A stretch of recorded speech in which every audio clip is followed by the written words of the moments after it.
नमस्कार बच्चों, welcome to education therapy. मैं हूं अखिलेश। आज मैं आप लोगों को उत्तर प्रदेश बोर्ड कक्षा 7 विषय विज्ञान में पाठ 21 पढ़ाऊंगा। पाठ 21 जिसका नाम है कंप्यूटर। मतलब आज हम कंप्यूटर के बारे में जानेंगे, कंप्यूटर की जानकारी लेंगे। ठीक है, पाठ का नाम है हमारे कंप्यूटर।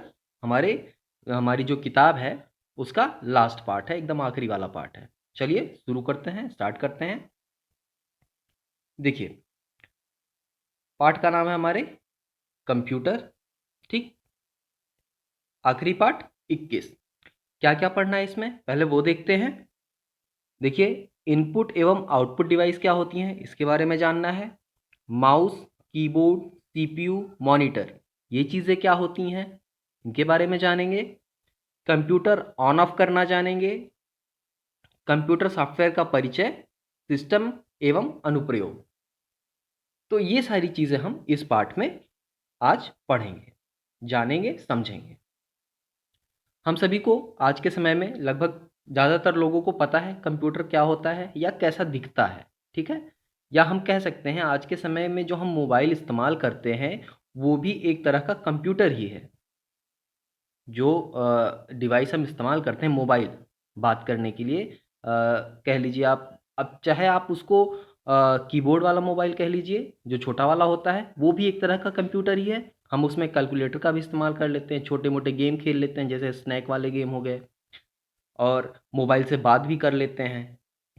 ठीक है, तो छोटा मोटा इलेक्ट्रॉनिक डिवाइस है हमारा जो कीबोर्ड, छोटा वाला मोबाइल होता है। बड़ा वाला मोबाइल यानी जो टच स्क्रीन वाले मोबाइल होते हैं उसमें हम उससे कहीं ज़्यादा काम कर पाते हैं। तो इस तरह से क्या हो गया, वो पुराने वाले मोबाइल का आज के समय में जो हम बड़े वाले मोबाइल इस्तेमाल करते हैं, टच स्क्रीन वाले करते हैं, वो क्या है, अपडेटेड वर्जन है और इन्हेंस्ड वर्जन। इन्हेंस्ड का मतलब और ही और बेहतर रूप उसके। ठीक है, पुराने मोबाइल्स के और बेहतर रूप है वो। ये सारे हमारे आते हैं कंप्यूटर के अंतर्गत ही। ठीक है, क्योंकि जो आप बड़े वाले मोबाइल इस्तेमाल करते हैं इसके अंदर भी बहुत सारे इलेक्ट्रॉनिक डिवाइस लगे होते हैं, उन सबको मिला के तब जाके एक पूरा पैकेज, ये मतलब एक डिवाइस ये तैयार होता है। ठीक है, चलिए देखते हैं। हम सभी को पता है, हम पिछली क्लास में पढ़ भी चुके हैं। चलिए देखते हैं और कंप्यूटर के बारे में। देखिए, कंप्यूटर में क्या क्या लगा होता है हमको पता है। कंप्यूटर में एक तो ऐसे कुछ डिज़ाइन होता है इसका, एक मॉनिटर ऐसे बना होता है। ठीक, ऐसे एक मॉनिटर होता है ना, रखा होता है। बगल में उसके एक ऐसे सीपीयू लगा होता है जिसमें ऐसे बटन भी लगे होते हैं छोटे छोटे। ठीक, और उसके बाद एक यहाँ पे आपका ऐसे कीबोर्ड होता है जिसमें क्या होता है, ऐसे बहुत छोटे छोटे ऐसे बटन बने होते हैं जिसका इस्तेमाल हम किस में करते हैं, कोई चीज़ लिखने के लिए करते हैं। और हमारा एक फिर ऐसे एक माउस बना होता है जो तार से जुड़ा होता है, किससे, ऐसे सीपीयू से जुड़ा होता है। कीबोर्ड भी हमारा ऐसे सीपीयू से जुड़ा होता है। मॉनिटर भी सीपीयू से जुड़ा होता है। और उसके बाद क्या होता है, एक स्पीकर ऐसे होता है जिससे हमारा क्या होता है, आवाज़ निकलती है। स्पीकर से आवाज़ निकलता है ना गाना जब बजाते हैं। तो इस तरह का हमारा एक कंप्यूटर होता है। देखने में बहुत अच्छा डिज़ाइन नहीं बना है लेकिन हाँ, समझने भर का है। तो ये हमारा कहलाता है, ये जो डिवाइस होती है ये हमारा मॉनिटर कहलाता है। ये डिवाइस हमारा क्या होता है, सीपीयू होता है। ठीक, ये हमारा क्या होता है, माउस होता है। माउस होता है ना, माउस होता है। और ये हमारा क्या होता है, कीबोर्ड होता है जिससे हम लिखते हैं। कीबोर्ड होता है। ये हमारा स्पीकर होता है जिससे हम गाने सुनते हैं। और ये हमारा मॉनिटर होता ही है। ठीक, ऐसे होता है ये। ऐसे लगभग एक डिज़ाइन होता है जिन चीज़ों का इस्तेमाल हम करते हैं कंप्यूटर में, जो जो डिवाइस जोड़ के कंप्यूटर को बनाते हैं। ठीक है, तो अक्सर हमारे जब कंप्यूटर का नाम लिया जाता है तो हमारे दिमाग में अक्सर यही पूरा डायग्राम चित्र बन के आता है।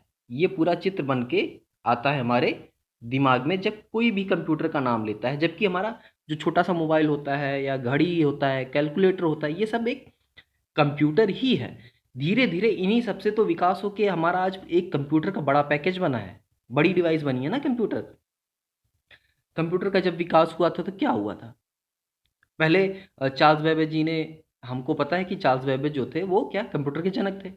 उन्होंने पहली मशीन बनाई डिफरेंस इंजन। डिफरेंस इंजन क्या करता था? नंबरों को घटाता था, सिर्फ वो सिर्फ घटाने का काम करता था। फिर उन्होंने उसका एक नया वर्जन बनाया, नया मशीन बनाई, एनालिटिकल इंजन बोला उसको। उसमें फिर वो जोड़ घटाना गुणा भाग सारे कर लेते थे। तो इसी तरह तो धीरे धीरे विकास हुआ। फिर कैलकुलेटर बना छोटा सा। वो डिवाइस तो बहुत बड़ी थी जो चार्ल्स बेबेज जी ने बनाई थी। कैलकुलेटर फिर बना, छोटा सा बन गया, उसमें हम सारे जोड़ घटाना गुणा भाग कर लेते हैं। फिर धीरे धीरे इनहेंस हुआ कि कंप्यूटर में और सारे काम, कई सारों काम को मिला दिया जाए कि वो सारे काम कर ले। तो इस तरह के डिवाइस फिर हमारे सामने आए।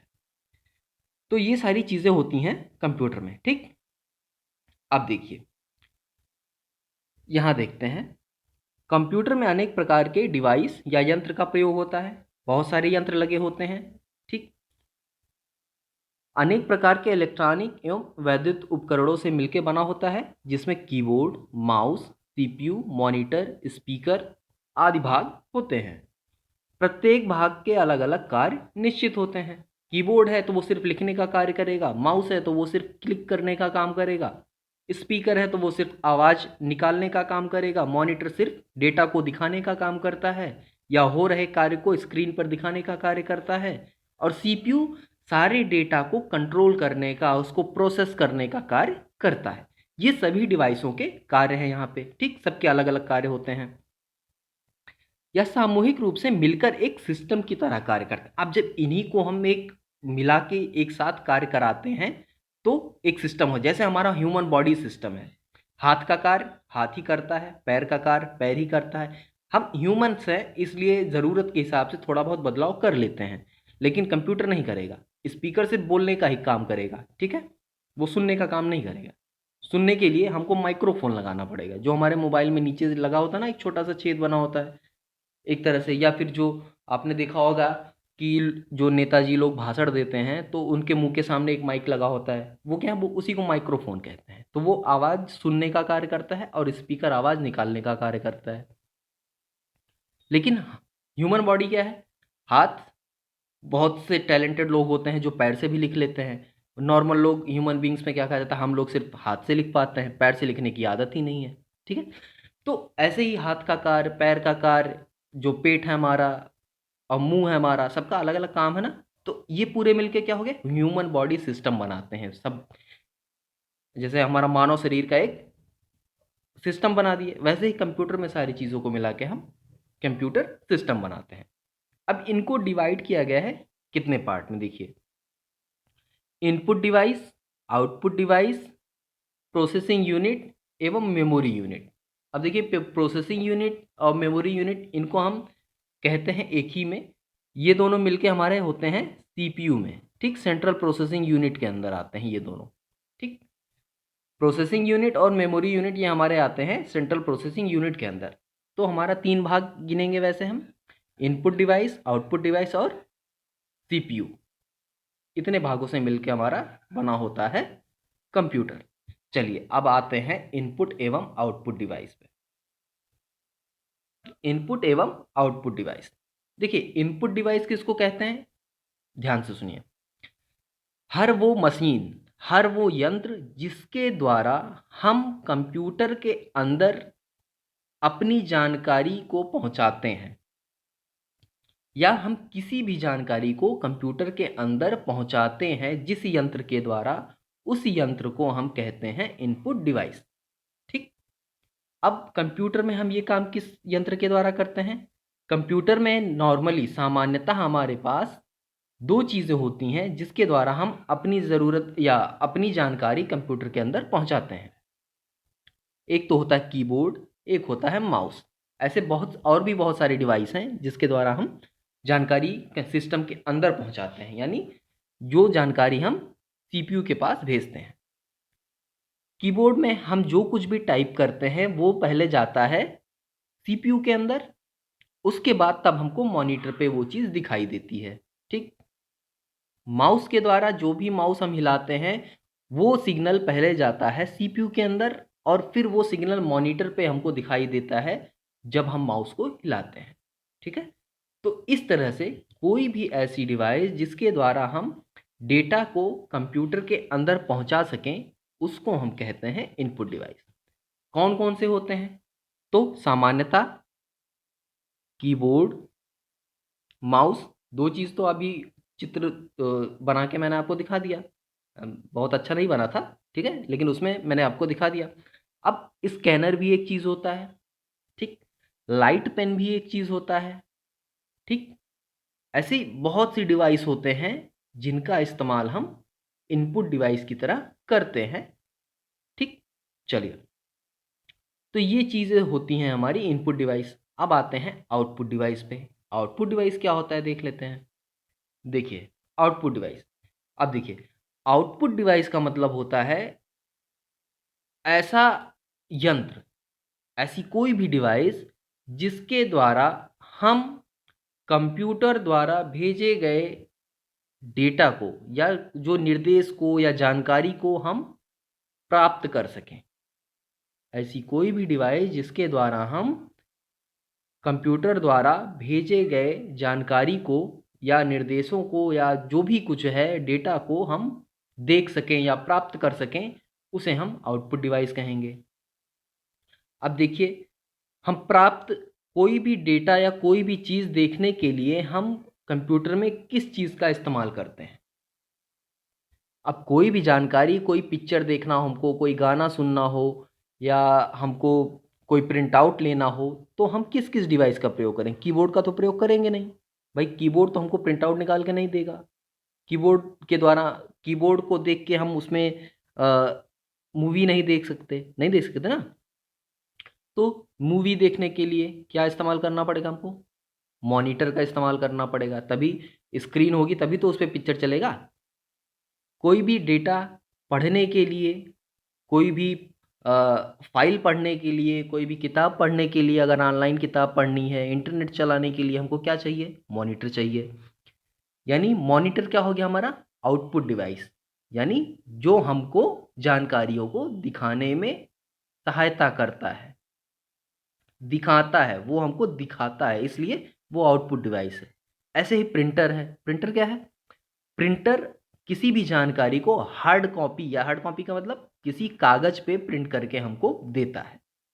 तो जानकारी को दिया किसने, प्रिंटर ने दिया, इसलिए क्या है वो अपने अंदर से जानकारी को, अब ऐसे सोचिए कि जो जानकारी को बाहर की तरफ भेज रहा हो, यानी हमारी तरफ भेज रहा हो, एक तरह से कह सकते हैं बाहर की तरफ। प्रिंटर क्या करता है, एक तरह से पेपर डालते हैं तो वो दूसरी तरफ से प्रिंट करके निकाल देता है, यानी जानकारी बाहर निकल रही है, तो आउटपुट डिवाइस हो गया। जानकारी आउट हो रही है यानी आउटपुट डिवाइस हो गया, ठीक। हेडफोन हो गए, स्पीकर हो गए, ये सब क्या है, प्रोजेक्टर हो गया, ये सब क्या है हमारे, ये सारी चीज़ें हमारी आउटपुट डिवाइस में आती हैं, ठीक। चलिए, तो ये हो गया आपका आउटपुट डिवाइस। कौन कौन सी डिवाइसें हो गई, monitor, printer, earphone, projector, earphone, headphone, speaker, ये सारे क्या हैं, आउटपुट डिवाइस ही हैं। प्रोजेक्टर भी हमारा आउटपुट डिवाइस है, ठीक है। चलिए, हाँ, एक चीज़, इनपुट डिवाइस, आउटपुट डिवाइस, ये सब क्या है, ये सब होते हैं हमारे हार्डवेयर। ये सब किसके अंदर आते हैं, हार्डवेयर के अंदर आते हैं, ठीक है। चलिए, माउस, अब माउस तो आप जान ही गए होंगे, माउस हमारे किसके अंदर आता है, माउस हमारा आता है इनपुट डिवाइस के अंतर्गत। माउस को हम क्या कहते हैं, एक पॉइंटिंग डिवाइस कहते हैं। ये एक पॉइंटिंग डिवाइस होता है, यानी किसी भी बिंदु पे जाके आप उसको क्लिक कर सकते हैं, देख सकते हैं, ठीक है, कि किसी निश्चित बिंदु पे भी जाके वो रुक सकता है, इसलिए इसको पॉइंटिंग डिवाइस कहते हैं माउस को। ऐसे स्क्रीन पे ऐसे एक तीर जैसा बना होता है ना, सॉरी, ऐसे एक तीर जैसा छोटा सा ऐसे ये बना होता है। देखिए, बहुत बढ़िया नहीं बन रहा है क्योंकि ये पेन सही से चल नहीं रहा है इस पर, ठीक है। ऐसे कुछ होता है, आपने देखा होगा, ठीक है। चलिए, तो अभी के लिए ये है माउस, क्या हमारा पॉइंटिंग डिवाइस है। चलिए, इससे हम बहुत सारे कार्य कर सकते हैं, ग्राफिक्स डिज़ाइन कर सकते हैं, चित्र बना सकते हैं, कंप्यूटर को नियंत्रित कर सकते हैं। माउस में दो बटन होते हैं, एक लेफ़्ट क्लिक होता है, एक राइट क्लिक होता है, यानी राइट लेफ़्ट, एक लेफ़्ट की साइड में होता है, जैसे ये माउस है, आप देखिए ये माउस है ना। अब इस माउस में दो बटन होते हैं, ऐसे बीच से डिवाइड होता है, तो एक इधर वाला बटन, एक इधर वाला बटन। कभी कभी आपने देखा होगा कि बीच में एक रोलर लगा होता है गोल गोल सा, उसको ऊपर नीचे करने पे जो हमारा पेज होता है, पन्ना होता है कंप्यूटर के अंदर जो खुला होता है, वो ऊपर नीचे होता है, अप डाउन होता है, तो उसको स्क्रॉलर बोलते हैं। ठीक है। आज के जो नए माउस आते हैं अक्सर उसमें ये दो की जगह 3 बटन मिलते हैं, एक लेफ्ट क्लिक राइट क्लिक तो होता ही है, साथ में बीच में स्क्रॉलर भी मिलता है। ठीक है। तो ये होता है माउस। ठीक। इसके द्वारा हम क्या होता है, अपने कंप्यूटर को नियंत्रित कर सकते हैं, ग्राफिक्स बना सकते हैं, किसी चीज़ को पॉइंट कर सकते हैं। अब ये बटन भी इसमें 2 होते हैं, कभी कभी स्क्रॉलर बटन भी मिल जाता है। ठीक। अब ये कितने प्रकार के होते हैं, चलिए इस पे आते हैं। देखिए माउस प्रायः 3 प्रकार के होते हैं। 3 प्रकार में कौन कौन से होते हैं? एक होता है मैकेनिकल माउस, प्रकाशीय माउस, तार रहित माउस। देखिए मैकेनिकल माउस को तो मैकेनिकल माउस ही कहते हैं, प्रकाशीय का मतलब इसको कहते हैं ऑप्टिकल माउस। ठीक। तार रहित माउस को हम कहते हैं वायरलेस माउस। ठीक। अब मैकेनिकल माउस में क्या होता था कि माउस के नीचे एक रबड़ की गेंद लगी होती थी छोटी सी, और वो हल्की सी माउस से बाहर निकली होती थी, और समतल सतह पे जब हम उसको ऐसे चलाते थे तो गेंद जो होती थी ना वो घूमती थी, और उसी गेंद के घूमने के हिसाब से जो हमारा माउस होता था, माउस का पॉइंटर, वो भी घूमता था। ठीक है। उसके अंदर सेंसर लगे होते थे, उसके हिसाब से वो माउस का पॉइंटर घूमता था। तो इस तरह से हमारा मैकेनिकल माउस काम करता था। आज के समय में मैकेनिकल माउस इस्तेमाल नहीं होते, बहुत ही रेयर केस है कि कहीं मैकेनिकल माउस आपको मिले, वरना आज के समय में इस्तेमाल नहीं होते। आज के समय में ज़्यादातर इस्तेमाल होते हैं ऑप्टिकल माउस। अब आप ऑप्टिकल माउस क्या होता है? देखिए ऑप्टिकल माउस में होता है एक लेज़र लाइट के जैसे, मान लीजिए पुंज नहीं, कह लीजिए कि एक लाइट लगी होती है नीचे रेड कलर की, उससे लाइट नीचे सरफेस तक आती है। ठीक। माउस ऐसे रखा होता है तो उसमें नीचे से लाइट निकलती है। अब वो लाइट सतह से टकराती है, उसी के हिसाब से, उस सतह पे टकराने के हिसाब से उसमें सिग्नल उत्पन्न होते हैं, और वो सिग्नल फिर उस जो माउस का पॉइंटर होता है, जो तीर होता है माउस का, उसी हिसाब से वो नियंत्रित होता है। ठीक है। अब माउस कितना आप घुमा रहे हैं, उतनी जितनी दूरी तक आप घुमाएंगे उतनी की दूरी के हिसाब से आपका पॉइंटर भी घूमेगा। ठीक है। तो ये एक किरण पुंज, ठीक, या रोशनी या लाइट के हिसाब से जो माउस चलता है उसको हम कहते हैं ऑप्टिकल माउस या प्रकाशीय माउस। फिर आता है हमारा तार रहित माउस। देखिए तार रहित माउस क्या होता है, इसको हम कहते हैं वायरलेस माउस भी। या किस पे काम करता है? रेडियो फ्रीक्वेंसी तकनीक पे कार्य करता है।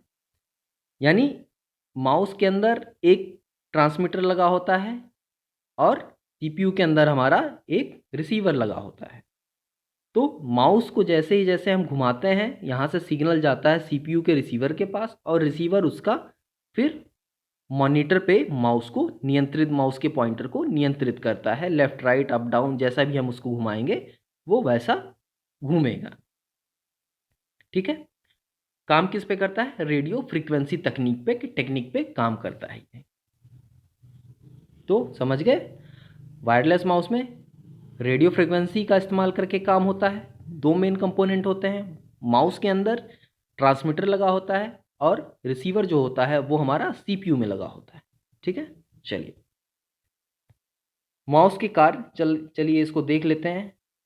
बहुत सारे कार्य होते हैं माउस के, लगभग कंप्यूटर का सारा काम हम जो ग्राफिकल बेस्ड कंप्यूटर होते हैं, जैसे विंडोज़ का हो गया, विंडोज़ 7, विंडोज़ 10, ये सब ऑपरेटिंग सिस्टम जो होते हैं, जैसे मैक हो गया, ठीक, इन सभी में हम माउस के ज़रिए इसको कंट्रोल कर सकते हैं, लगभग सारी चीज़ें कंट्रोल कर सकते हैं, पूरे सिस्टम को। ठीक है। चलिए माउस के कार्य देख लेते हैं। क्लिकिंग, डबल क्लिकिंग, दायां क्लिक, ड्रैगिंग, स्क्रॉलिंग, ये सारे कार्य। माउस को इधर उधर सरकाने से माउस पॉइंटर स्क्रीन पर किसी भी दिशा पर घूमता है। माउस का बटन दबाकर एक स्थान से दूसरे स्थान तक ले जाने, यानी ड्रैगिंग इसको बोलते हैं, किसी चीज़ पे हम माउस का बटन क्लिक कर दें और उसको छोड़े ना, और उसको जहाँ तक खिसका के ले जाना होगा हम ले जा सकते हैं, ठीक है। पर वह स्थान काला हो जाता है जिससे सेलेक्ट करते हैं, यानी जो भी चीज़ आप सेलेक्ट करेंगे उसका कलर थोड़ा चेंज हो जाएगा। माउस को डेस्कटॉप के आइकन पर रखकर लगातार 2 बार बायां बटन दबाने पर संबंधित सॉफ्टवेयर खुल जाता है। ये देखिए, ये सेटिंग्स डिफ़ॉल्ट होती हैं। डिफ़ॉल्ट का मतलब जो पहले से ही कंप्यूटर में सेटिंग करके रखी हुई है। अगर आप चाहते हैं, आपको पता है, तो आप इस सेटिंग को बदल भी सकते हैं, ठीक है।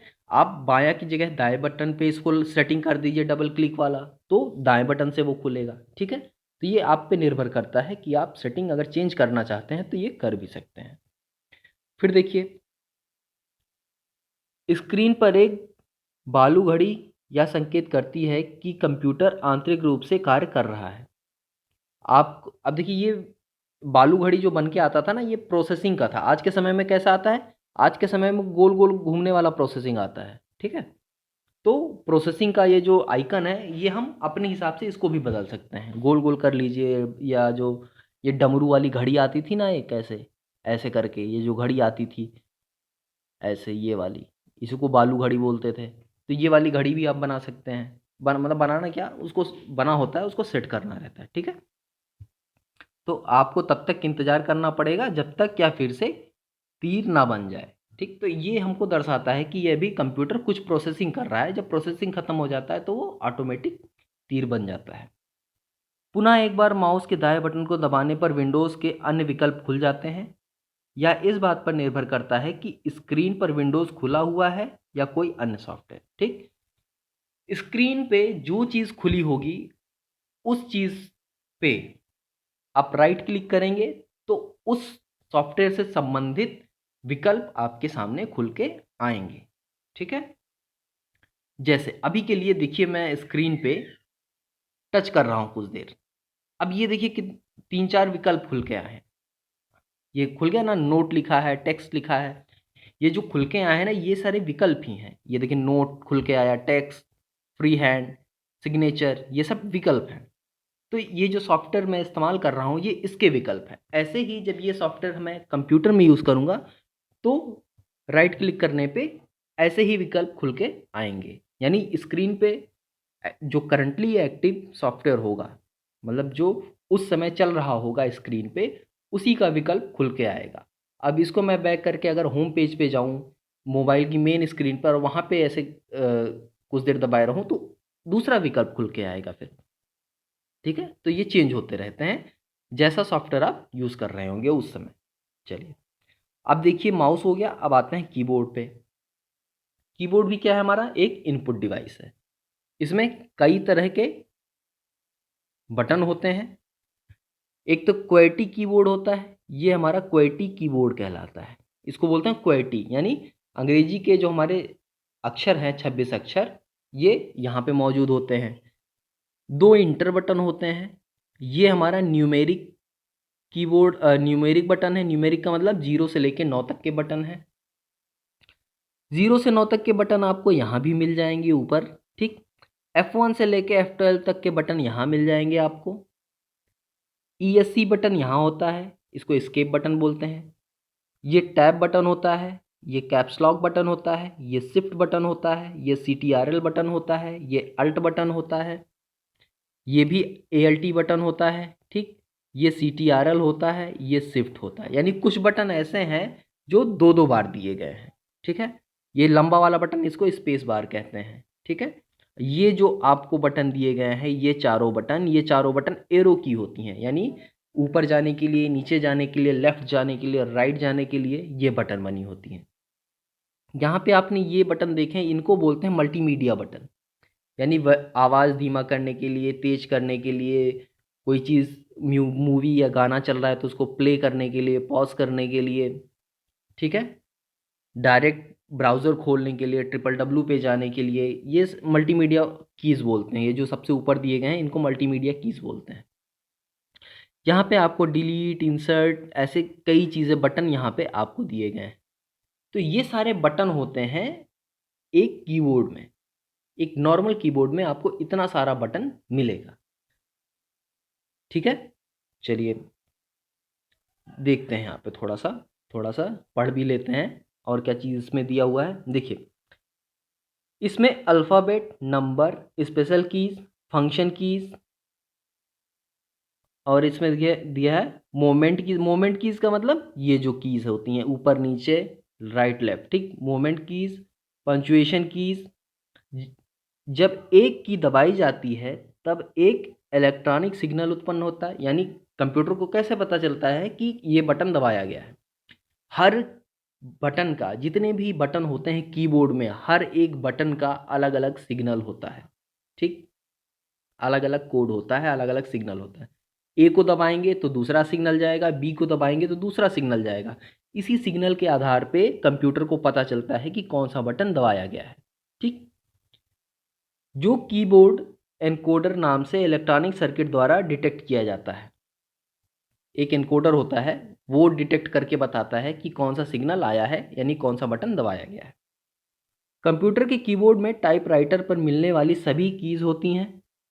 यानी जो टाइपराइटर पे मिलती हैं वो सारे बटन कंप्यूटर के कीबोर्ड में मिलेंगे आपको। ऐसा नहीं है कि टाइपराइटर में कोई अलग सा बटन है वो इस पे नहीं मिलेगा। जो टाइपराइटर पे मिलेगा वो चीज़ कीबोर्ड पे भी मिलेगी। और कुछ अतिरिक्त कीज़ भी होती हैं, यानी उससे ज़्यादा ही होती हैं। ये अतिरिक्त keys cursor control, insert, delete, scroll control keys आदि होती हैं। कुल मिलाकर नॉर्मल कीबोर्ड में 104 बटन होते हैं। एक नॉर्मल कीबोर्ड में 104 बटन होते हैं, ठीक है। चलिए, तो ये सारी चीज़ होती हैं कीबोर्ड में। कर्सर की आप देखिए, कर्सर नियंत्रण की, जो एरो वाले बटन हैं उनको हम कहते हैं कर्सर नियंत्रण की। यानी उनके द्वारा हम कर्सर को ऊपर नीचे लेफ्ट राइट कहीं भी ले जा सकते हैं, ठीक। फिर फंक्शन कीज, F1 से लेके F12 तक जो बटन होते हैं, ऐसे लिखा होता है ऊपर F1 F2 F3 ऐसे F12 तक होते हैं। ये यह की अलग अलग सॉफ्टवेयर में अलग अलग कार्य करती हैं, ठीक। कंप्यूटर को ऑन करते ही अलग अलग जगह पे अलग अलग सिस्टम में अलग अलग तरह से काम करते हैं। किसी में F10 से, किसी में F12 से, कहीं डिलीट बटन से हम बायोस की सेटिंग खोल लेते हैं। सिस्टम में इंस्टॉलेशन के प्रोसेस में भी ये बटन कभी कभी काम आती हैं, ठीक है। तो अलग अलग सिस्टम में अलग अलग की सेटिंग होती है, इसलिए अलग अलग बटन काम में आती हैं।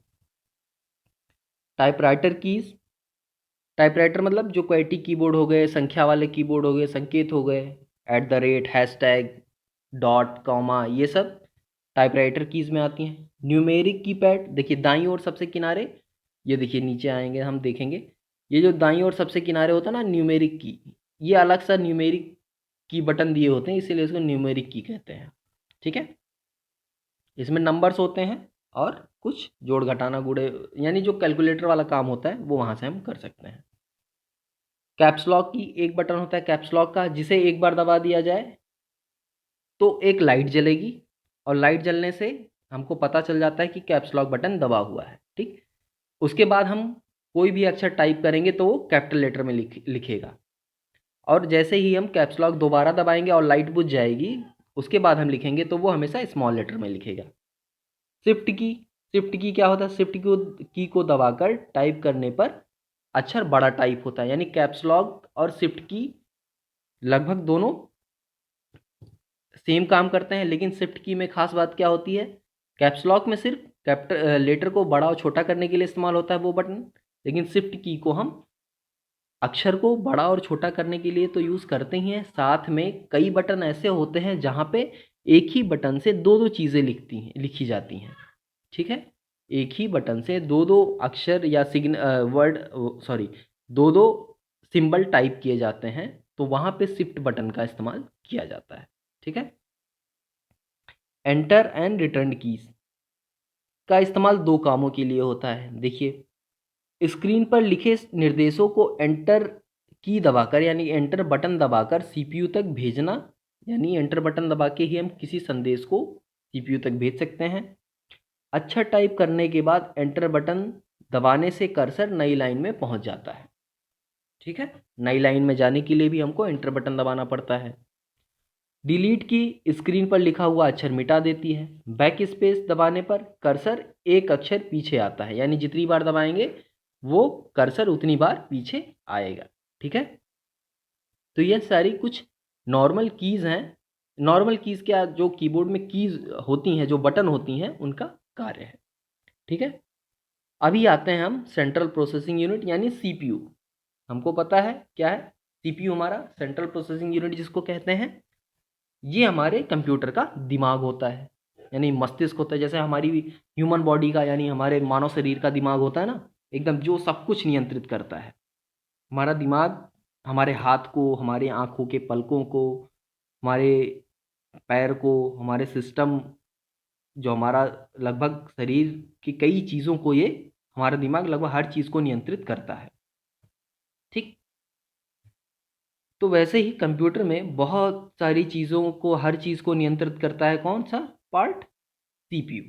कंप्यूटर का जो सीपीयू भाग होता है या पार्ट होता है, वही नियंत्रित करता है पूरे कंप्यूटर को। पूरा नाम होता है सेंट्रल प्रोसेसिंग यूनिट। अब यूनिट का मतलब यहाँ है कि एक पूरा डब्बा जिसके अंदर बहुत सारे डिवाइस लगे हुए हैं, और उन सभी को मिला के हम इसको बोलते हैं सीपीयू। ठीक है, देखिए अब इसमें होता क्या है, बहुत सारे घटक होते हैं। ठीक, कई सारे कंपोनेंट जैसे मेमोरी, कीबोर्ड, प्रिंटर आदि का कार्य अच्छा, पहले तो ये कंट्रोल करता है इन सभी के कार्य को। ठीक, मेमोरी को भी कंट्रोल करता है, कीबोर्ड को भी कंट्रोल करता है। अब इसके अंदर जो डिवाइस लगे होते हैं बहुत सारे होते हैं।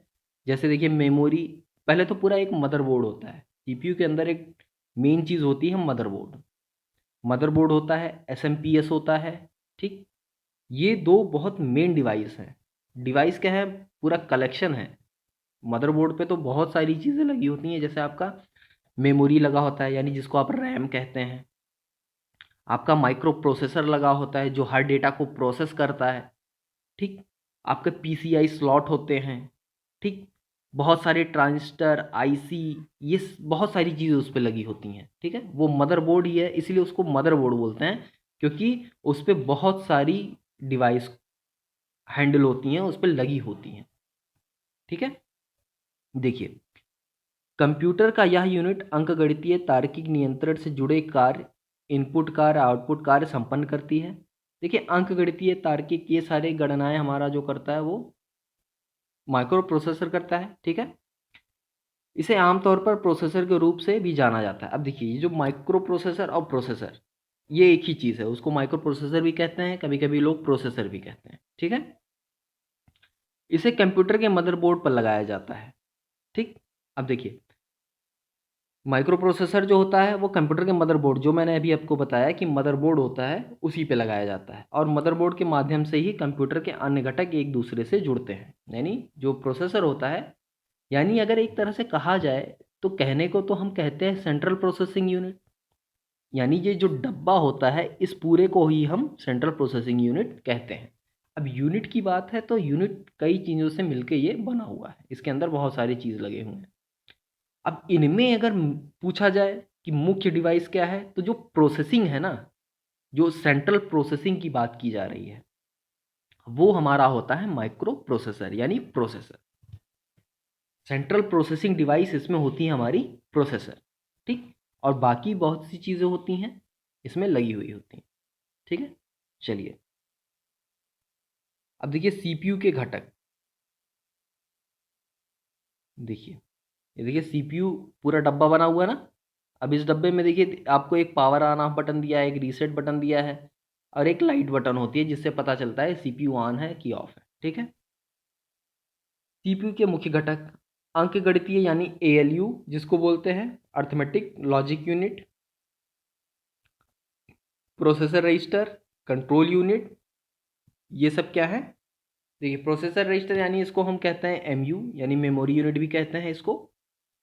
कंट्रोल यूनिट को सीयू भी कहते हैं। ये तीनों क्या हैं, सीपीयू के घटक हैं।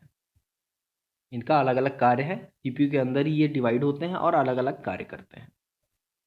डेस्कटॉप, लैपटॉप, टैबलेट, स्मार्टफोन आदि सभी उपकरणों में एक सीपीयू का उपयोग होता है, यानी कम से कम एक सीपीयू का उपयोग तो होता है। यहाँ ऐसे बहुत हैवी डिवाइस जो होते हैं, बहुत बड़े डिवाइस होते हैं, उसमें कई सीपीयू भी हम लगा सकते हैं। ठीक है, ज़रूरत के हिसाब से कि हमको कितना काम करना है उसके हिसाब से हम कई सारे CPU भी लगा सकते हैं। चलिए, तो ये तो था CPU। अब मॉनिटर, हमको पता है मॉनिटर कैसा डिवाइस है। मॉनिटर हमारा होता है आउटपुट डिवाइस। ठीक, मॉनिटर हमारा होता है आउटपुट डिवाइस। देखिए, दो तरह के मॉनिटर यहाँ पे आपको दिखाई गए हैं। एक होता है CRT यानी, और एक होता है TFT। TFT हमको पता है कि ये पतला मॉनिटर होता है, और CRT हमको पता है कि ये इतना बड़ा सा होता है। ठीक, ये ऐसे होते हैं CRT। थोड़ा जो हमारी टीवी पहले आते थे, पुराने टीवी अक्सर लोगों के पास होंगे भी। आज के समय में पतली वाली टीवी आने लगी, पहले ऐसे बड़े वाले टीवी आते थे, इसको CRT टीवी कहते थे। ठीक है, अब देखिए, अगर कलर के रंग के आधार पे कहा जाए तो मॉनिटर दो प्रकार के होते हैं, एक ब्लैक एंड वाइट मॉनिटर, एक कलरफुल मॉनिटर। ठीक, दो प्रकार के मॉनिटर रंग के आधार पे विभाजित किए गए हैं, एक ब्लैक एंड वाइट या मोनोक्रोम जिसको बोलते हैं, और एक कलरफुल। ठीक, दो तरह के मॉनिटर आपको यहाँ बताए गए हैं, एक CRT एक TFT। ऐसे स्क्रीन के टाइप अगर देखे जाए तो बहुत सारे होते हैं। ठीक है, TFT, CRT और LCD, LED, ये कई तरह की टेक्नोलॉजी हैं जो स्क्रीन अलग अलग टेक्नोलॉजीज़ पे चलती हैं, और वो सारी चीज़ें हम इस्तेमाल भी करते हैं। आज के समय में जैसे जैसे टेक्नोलॉजी बढ़ रही है, हम नई नई चीज़ों को अडॉप्ट कर रहे हैं, यानी इस्तेमाल कर रहे हैं। तो मॉनिटर हमारा क्या है, आउटपुट डिवाइस है। ठीक, कलर के आधार पे दो तरह के होते हैं, एक ब्लैक एंड वाइट और एक कलर मॉनिटर। फिर उसके बाद CRT मॉनिटर, यानी अगर थोड़ा सा तकनीक के आधार पे पूछा जाए तो CRT मॉनिटर होते हैं, TFT मॉनिटर होता है, LED मॉनिटर होता है, LCD मॉनिटर होता है। बहुत चीज़ें कई तरह के होते हैं मॉनिटर। ठीक है, चलिए, कंप्यूटर ऑन ऑफ करना, तो देखिए यहाँ पे सबसे पहली बात तो कंप्यूटर ऑन ऑफ करने के लिए हमको पावर ऑन ऑफ बटन ये पता होना चाहिए। CPU में होता है, जब हम इलेक्ट्रिक पावर सप्लाई से CPU को जोड़ते हैं, सारे सिस्टम को जोड़ देते हैं कंप्यूटर सिस्टम को, वहाँ से पावर ऑन करने के बाद हमको ये वाली बटन दबानी पड़ती है, तब जाके हमारा कंप्यूटर चालू होता है। ठीक है, वही चीज़ यहाँ पे बता रहा है। देखिए, कंप्यूटर ऑन करना ऑफ करना। देखिए, कंप्यूटर के CPU में मुख्य रूप से पावर ऑन ऑफ बटन होता है। कभी कभी यह बटन CPU के पीछे की ओर होता है, हालांकि ऐसा अब नहीं होता। पहले हो जाता था कभी कभी कि ये बटन पीछे हो जाता है, आज के समय में ये बटन हमेशा आगे ही मिलता है। इस बटन को दबाने पर कंप्यूटर में विद्युत संचार होने लगता है तथा वह कार्य करने के लिए तैयार हो जाता है। इस बटन को पुनः दबाने पर कंप्यूटर बंद हो जाता है। एक रीसेट बटन होता है, रीसेट बटन द्वारा बिजली से बिना संपर्क तोड़े कंप्यूटर दोबारा चालू कर सकते हैं। जैसे आपने मोबाइल में देखा होगा कि हम रीबूट, रीस्टार्ट, ठीक, ऐसे ऑप्शन आते हैं जब हम मोबाइल को फिर ऑन ऑफ करते हैं। ठीक, या पावर बटन जो होती है कुछ देर दबाए रहते हैं, तो ऐसे ऑप्शन आते हैं। तो क्या होता है, अगर हम रीबूट कर देते हैं या रीस्टार्ट कर देते हैं, तो क्या होता है, एक बार दबाने के बाद हमारा मोबाइल अपने आप दोबारा चालू हो जाता है, बंद होगा और फिर दोबारा चालू हो जाएगा। वही प्रोसेस होता है कंप्यूटर में भी, वो काम करता है हमारा रीसेट बटन। जब रीसेट बटन दबा देते हैं तो कंप्यूटर एक बार बंद होगा और फिर ऑटोमेटिक अपने आप दोबारा चालू भी हो जाएगा। अब आते हैं कंप्यूटर सॉफ्टवेयर पे। कंप्यूटर सॉफ्टवेयर, देखिए सॉफ्टवेयर क्या होता है। सॉफ्टवेयर का मतलब होता है ऐसे निर्देशों का सेट जो किसी विशेष कार्य को करे। निर्देश मतलब हमको कंप्यूटर से क्या काम कराना है, उस काम को हम कुछ इस तरह से लिखते हैं कि कंप्यूटर उस भाषा को समझ सके, उस कार्य को समझ सके और वो कार्य करे। ठीक, जैसे हम लोग क्या करते हैं, मोबाइल में नंबर डालते हैं और कॉल वाला बटन दबा देते हैं। तो मोबाइल को कैसे पता चला कि हाँ, ये बटन दबाने से हमको कॉल करना है, इस नंबर को मिलाना है और इससे बात करानी है। ये निर्देशों का सेट कौन लिखा है, किसी प्रोग्रामर ने लिखा। जो ये प्रोग्राम बनाते हैं, सॉफ्टवेयर बनाते हैं, उनको प्रोग्रामर कहा जाता है। ठीक, जैसे गेम हो गया, पबजी हो गया, या आपके कैंडी क्रश हो गए, या आपका काउंटर स्ट्राइक हो गया, ये सारे जो गेम हैं ये भी किसी प्रोग्रामर ने बनाए हैं। चाहे एक प्रोग्रामर या कई सारे प्रोग्रामर ने मिलके बनाए हैं। ये एक सॉफ्टवेयर है, ये गेम के सॉफ्टवेयर कहे जाएंगे, है तो सॉफ्टवेयर ही। ज़रूरत के हिसाब से उन्होंने बनाया और हम उसका इस्तेमाल करते हैं गेम खेलने में। ठीक, तो ये एक विशेष कार्य कर रहे हैं ना, गेम खेलने का कार्य, जो जिससे हम गेम खेलते हैं, तो एक प्रकार का विशेष कार्य हुआ ना। तो ऐसी ही चीज़ों को हम कहते हैं सॉफ्टवेयर। देखिए, निर्देशों का एक समूह या सेट जो एक विशेष कार्य को करता है, प्रोग्राम या सॉफ्टवेयर प्रोग्राम कहलाता है। अब देखिए, सॉफ्टवेयर प्रोग्राम का मतलब, अगर हम सॉफ्टवेयर कहें, यहाँ पे एक प्रोग्राम को सॉफ्टवेयर प्रोग्राम कह सकते हैं, लेकिन सॉफ्टवेयर का मतलब होता है कि कई सारे प्रोग्रामों का सेट। ठीक, चलिए, प्रोग्राम के निर्देश कंप्यूटर को इनपुट कार्य करने, डेटा प्रोसेस करने तथा रिजल्ट आउटपुट करने के लिए निर्देशित करते हैं। कंप्यूटर सॉफ्टवेयर परिणाम को भी निर्धारित करते हैं। यानी जैसे कैलकुलेटर, कंप्यूटर में हम कैलकुलेटर चलाते हैं, तो कैलकुलेटर भी तो एक प्रोग्राम है ना। हम जो डेटा डालते हैं उस पर वो जोड़ करके बताता है, घटा करके बताता है, तो परिणाम भी तो निर्धारित कर रहा है। ठीक है, चलिए देखिए, तो ये हो गया हमारा किसका, सॉफ्टवेयर। सॉफ्टवेयर के बारे में हम जान चुके हैं यहाँ पे। ठीक है, अब आते हैं सॉफ्टवेयर के प्रकार। देखते हैं सॉफ्टवेयर के प्रकार क्या होते हैं। देखिए, सॉफ्टवेयर के प्रकार में सॉफ्टवेयर को 4 श्रेणी में बाँटा जा सकता है। हालाँकि मुख्यतः अगर कहा जाए तो सॉफ्टवेयर को 2 ही में ही बाँटा जाता है, लेकिन अब यहाँ पे है तो 4 पढ़ लेते हैं। एक तो system software, application software, package और यूटिलिटीज़। कहीं-कहीं आपको सॉफ्टवेयर के प्रकार में सिर्फ 2 ही प्रकार मिलेंगे, एक सिस्टम सॉफ्टवेयर, एक एप्लीकेशन सॉफ्टवेयर। कहीं-कहीं आपको 3 प्रकार मिल जाते हैं, system software, application software, utilities. अब यहाँ पे आपको 4 प्रकार मिल गए हैं, कोई दिक्कत नहीं है, 4 याद कर लेंगे। System software, application software, package और यूटिलिटीज़। अब देखिए, सिस्टम सॉफ्टवेयर। सिस्टम सॉफ्टवेयर उन सॉफ्टवेयर को कहते हैं जो सिस्टम के हार्डवेयर्स को और एप्लीकेशन सॉफ्टवेयर, इन दोनों को नियंत्रित करते हैं। ठीक, उन्हें हम सिर्फ सिस्टम सॉफ्टवेयर कहते हैं। एप्लीकेशन सॉफ्टवेयर क्या होता है? एप्लीकेशन सॉफ्टवेयर ऐसे सॉफ्टवेयर होते हैं जिनको चलने के लिए सिस्टम सॉफ्टवेयर की आवश्यकता पड़ती है। अब जैसे उदाहरण के लिए मैं बता दूं यहीं आपको, मोबाइल, एक मोबाइल को कंप्यूटर मानते हैं, उसमें जो जो चीज़ें पड़ी होती हैं उनको लेके चलते हैं। ठीक है, अभी सिस्टम सॉफ्टवेयर में हमारा आ जाता है ऑपरेटिंग सिस्टम। ठीक, ऑपरेटिंग सिस्टम हमारा सिस्टम सॉफ्टवेयर के अंदर आता है। तो मान लेते हैं कि एंड्रॉयड का एक मोबाइल है। ठीक, ये एंड्रॉयड का एक मोबाइल मान लेते हैं, इसमें एंड्रॉयड का ऑपरेटिंग सिस्टम है। ठीक, तो एंड्रॉयड का ऑपरेटिंग सिस्टम क्या करता है? हमारे मोबाइल को नियंत्रित करता है, साथ साथ एप्लीकेशन सॉफ्टवेयर को भी नियंत्रित करता है। अब एप्लीकेशन सॉफ्टवेयर को कैसे नियंत्रित करता है? देखिए, जब मोबाइल हम खरीदते हैं तो उसके अंदर हमको एंड्रॉयड मिलता है नॉर्मली। आप कुछ भी खरीदें, एप्पल खरीद लेंगे तो आपको उसके अंदर iOS मिलेगा, लेकिन ऑपरेटिंग सिस्टम उसके अंदर होगा। अभी के लिए हमने मान लिया है कि एंड्रॉयड है। ठीक है, अब उसके अंदर हम कोई एप्लीकेशन चलाते हैं, जैसे मान लीजिए पबजी खेल रहे हैं। पबजी क्या है? एप्लीकेशन सॉफ्टवेयर है। किस तरह का? गेम एप्लीकेशन सॉफ्टवेयर है। ठीक है, तो पबजी खोल दिया हमने। अब एंड्रॉयड मोबाइल में एंड्रॉयड पहले से पड़ा है, ऑपरेटिंग सिस्टम पड़ा है, तभी आप पबजी खोल पाए हैं। अगर एंड्रॉयड ऑपरेटिंग सिस्टम उस मोबाइल में होगा ही नहीं तो आप पबजी डाल ही नहीं पाएंगे, वो चलेगा कैसे? यानी जब तक पबजी उसमें पड़ेगा नहीं, आप चला ही नहीं पाएंगे। और जब तक उसमें एंड्रॉयड ऑपरेटिंग सिस्टम या कोई भी ऑपरेटिंग सिस्टम किसी डिवाइस में नहीं पड़ेगा, वो सिस्टम जो है वो ऑन ही नहीं होगा। तो इसीलिए मैं कह रहा हूँ, या कहा जाता है कि जो सिस्टम सॉफ्टवेयर होते हैं, बिना सिस्टम सॉफ्टवेयर के हम एप्लीकेशन सॉफ्टवेयर नहीं चला सकते। एप्लीकेशन सॉफ्टवेयर किसी पर्टिकुलर काम को करने के लिए, किसी पर्टिकुलर सॉफ्टवेयर को बनाने के लिए ही इस्तेमाल होते हैं।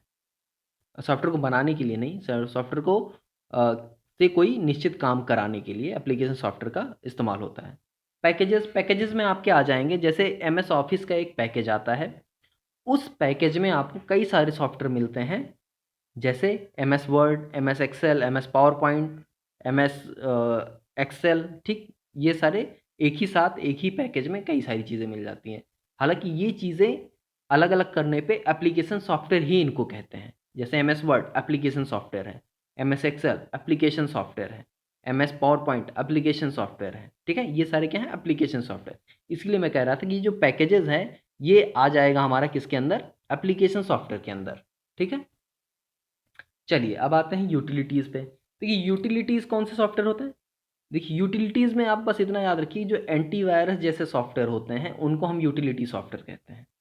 ठीक है, एंटीवायरस जैसे सॉफ्टवेयर हमारे यूटिलिटी सॉफ्टवेयर में आ जाते हैं।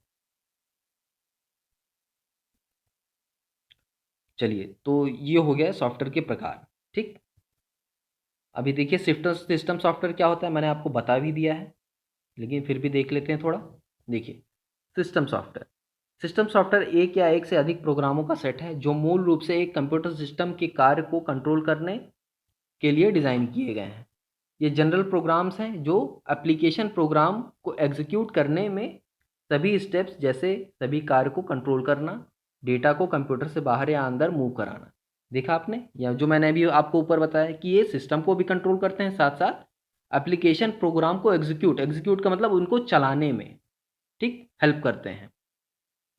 आदि को करने के लिए कंप्यूटर सिस्टम को प्रयोग करने में यूज़र की मदद करते हैं। सिस्टम सॉफ्टवेयर के अनुप्रयोग क्या हैं देख लीजिए। सिस्टम सॉफ्टवेयर के अनुप्रयोग देख लेते हैं। देखिए सिस्टम सॉफ्टवेयर के निम्नलिखित अनुप्रयोग हैं या सपोर्ट करता है। देखिए अन्य सॉफ्टवेयर को चलाना, जाहिर सी बात है, अभी आपने ऊपर ही देखा कि एप्लीकेशन सॉफ्टवेयर को चलाने के लिए सिस्टम सॉफ्टवेयर चाहिए, तो अन्य सॉफ्टवेयर को चलाता ही है ये। Printers, card reader, disk, tape devices आदि के साथ कम्युनिकेट करना, यानी इन सबको नियंत्रित करना। नियंत्रित करता है तो इसका मतलब कम्युनिकेशन होगा तभी नियंत्रित कर पाएगा। अगर कोई किसी से कम्युनिकेट ही नहीं करेगा तो नियंत्रित कैसे करेगा। जैसे अब जैसे हमारे घर में हमारे माता पिता, तो जब माता पिता हमको डांटते हैं तो हमको सुनाई देता है ना। अब हम सुनेंगे ही नहीं तो हमको कैसे पता चलेगा कि वो डांट रहे हैं हमको या हमसे कोई कार्य कह रहे हैं करने को। तो जाहिर सी बात है, जब कम्युनिकेशन होगा तभी कोई किसी को नियंत्रित कर सकता है। ठीक है, अन्य प्रकार के सॉफ्टवेयर को विकसित करना। अब देखिए अन्य एक चीज़ यहाँ पे छूट गई, मैं बता देता हूँ। सिस्टम सॉफ्टवेयर में एक चीज़ और आती है, उसको कहते हैं, एक तो ऑपरेटिंग सिस्टम आता ही आता है, एक होता है हमारा कंपाइलर्स, ट्रांसलेटर्स। ठीक, सिस्टम सॉफ्टवेयर इसमें कंपाइलर आते हैं, इंटरप्रेटर आता है। ठीक है, ये चीज़ें जो होती हैं, असेंबलर आते हैं, ये जो सॉफ्टवेयर होते हैं इनको हम ट्रांसलेटर सॉफ्टवेयर कहते हैं। इनका इस्तेमाल करके हम जो होते हैं, इस्तेमाल हम करके कई तरह के अलग अलग सॉफ्टवेयर बनाते हैं। जैसे अब कई प्रोग्रामिंग लैंग्वेजेस होती हैं, उन प्रोग्रामिंग लैंग्वेजेस का इस्तेमाल करके हम सिस्टम या एप्लीकेशन सॉफ्टवेयर्स को डेवलप कर सकते हैं, यानी बना सकते हैं। एप्लीकेशन सॉफ्टवेयर भी बना सकते हैं प्रोग्रामिंग लैंग्वेज का इस्तेमाल करके, और सिस्टम सॉफ्टवेयर भी बना सकते हैं प्रोग्रामिंग लैंग्वेज का इस्तेमाल करके। ठीक है, तो ये इसीलिए इसको कहा जा रहा है कि अन्य प्रकार के सॉफ्टवेयर को विकसित करना, यानी अन्य प्रकार के सॉफ्टवेयर को भी इस पे विकसित किया जाता है, और उन्हें भी हम, अब इसमें हम सिस्टम सॉफ्टवेयर भी विकसित कर सकते हैं, साथ साथ एप्लीकेशन सॉफ्टवेयर भी विकसित कर सकते हैं, तो उन्हें हम कहते हैं ट्रांसलेटर्स। ठीक है, उसमें हमारे आ जाते हैं कंपाइलर्स, इंटरप्रेटर और असेंबलर्स। चलिए अगला देखते हैं, विभिन्न हार्डवेयर रिसोर्सेज जैसे मेमोरी, प्रिंटर, सीपीयू आदि के प्रयोग को मॉनिटर करना। अब हमारा जो सिस्टम, ऑपरेटिंग सिस्टम होता है, ये एक तरह का हार्डवेयर और यूज़र के बीच में एक इंटरफेस पैदा करता है, यानी बातचीत करने के लिए एक प्लेटफॉर्म देता है, एक जगह देता है। तो अब मेमोरी में कितनी जगह मैनेज करनी है, कैसे मैनेज, क्या होता है हमारा जो मोबाइल सिस्टम होता है, आप जब देखते हैं कि एक बटन होती है, उसको दबाने पे दिखता है कि कितने कितने एप्लीकेशन बैकग्राउंड में चल रहे हैं या हमने क्या क्या खोले थे। तो मेमोरी का मैनेजमेंट, प्रिंटर्स के साथ कम्युनिकेट करना, सीपीयू के साथ कम्युनिकेट करना, ये सारा काम हमारा सिस्टम सॉफ्टवेयर यानी ऑपरेटिंग सिस्टम ही करता है। ठीक है, देखिए तो ये सारे कार्य हो गए। इस तरह सिस्टम सॉफ्टवेयर कंप्यूटर सिस्टम के कार्य को अधिक कुशल एवं प्रभावी बनाता है। तो ये सारे कार्य थे सिस्टम सॉफ्टवेयर के। ये था आपका पाठ कंप्यूटर। ठीक, अब हमने इस पार्ट में क्या क्या सीखा वो देख लेते हैं। देखिए, कंप्यूटर में जिस डिवाइस द्वारा निर्देश दिए जाते हैं उन्हें इनपुट डिवाइस कहते हैं। किसी भी निर्देश एवं डेटा को इनपुट डिवाइस के माध्यम से ही कंप्यूटर को उपलब्ध कराया जाता है। यानी जो भी डिवाइस निर्देश इनपुट करता है या सिस्टम के अंदर भेजने का कार्य करता है, वो हमारा जिसके द्वारा सिस्टम के अंदर निर्देश जाता है वो इनपुट डिवाइस है। और जिसके द्वारा बाहर आता है या स्क्रीन पे दिखाई देता है या प्रिंटर के माध्यम से बाहर आता है उसको हम आउटपुट डिवाइस कहते हैं। ठीक है, वही चीज़ यहाँ पे भी है। मॉनिटर कंप्यूटर का मुख्य आउटपुट डिवाइस है जो कंप्यूटर पर किए जाने वाले प्रत्येक कार्य को दिखाता है। इसकी संरचना टेलीविजन की तरह होती है, यानी टीवी की तरह ही होता है, जाहिर सी बात है। यही मॉनिटर हम टीवी में भी इस्तेमाल कर लेते हैं और वही चीज़ हम कंप्यूटर में भी इस्तेमाल कर लेते हैं। निर्देशों का एक समूह जो एक विशेष कार्य करता है सॉफ्टवेयर प्रोग्राम कहलाता है। सॉफ्टवेयर परिणाम, सॉरी उल्टा बोल दिया, परिमाण बोल दिया मैंने। सॉफ्टवेयर परिणाम को भी निर्धारित करता है। तो जाहिर सी बात है, कैलकुलेटर देख लीजिए, जो भी इनपुट करते हैं तो वो रिजल्ट देता है। रिजल्ट का मतलब परिणाम देता है हमको। ठीक है, तो ऐसे बहुत सारे काम जो होता है सॉफ्टवेयर के इस्तेमाल से हम करा सकते हैं। ठीक है, फिर कीबोर्ड एक इनपुट डिवाइस है। इसके द्वारा प्रोग्राम एवं डाटा को कंप्यूटर में एंटर किया जाता है या टाइपराइटर के कीबोर्ड जैसा ही होता है। यानी जो टाइपराइटर का कीबोर्ड होता है वैसा ही होता है जो कीबोर्ड होता है हमारे कंप्यूटर का। तो ये पाठ आपका समाप्त हो गया। अब यहाँ पे देखिए आपका अभ्यास प्रश्न शुरू हो गया। ठीक है, अभ्यास प्रश्न आप करने की कोशिश करेंगे, प्रयास करिएगा। कहीं दिक्कत हो रही है पूछिए, वरना एक बार इसको अटेम्प्ट जरूर करिए, कोशिश तो ज़रूर करिए कम से कम क्वेश्चंस को करने की। इससे आपको ये पता चलेगा कि आपको कितनी चीज़ें समझ में आई हैं। जो चीज़ें समझ में नहीं आ रही हों उनको एक बार वीडियो को दोबारा चलाइएगा, फिर से वो टॉपिक को देख लीजिएगा, आपको यकीनन समझ में आ जाएगा। ठीक है, फिर भी नहीं आता तो आप कमेंट बॉक्स में कमेंट लिख के आप कोई भी चीज़ पूछ सकते हैं। तो ये पाठ आपका समाप्त हो गया। अब अगर आप लोगों को वीडियो पसंद आई हो तो प्लीज़ चैनल को सब्सक्राइब कीजिए और साथ साथ टेलीग्राम चैनल को भी आप लोग इस लिंक के द्वारा ज्वाइन कर सकते हैं। डिस्क्रिप्शन में ये सारी लिंक आपको मिल जाएगी। ठीक है, तो आज के लिए बस इतना ही। मिलते हैं नेक्स्ट वीडियो में। God bless you.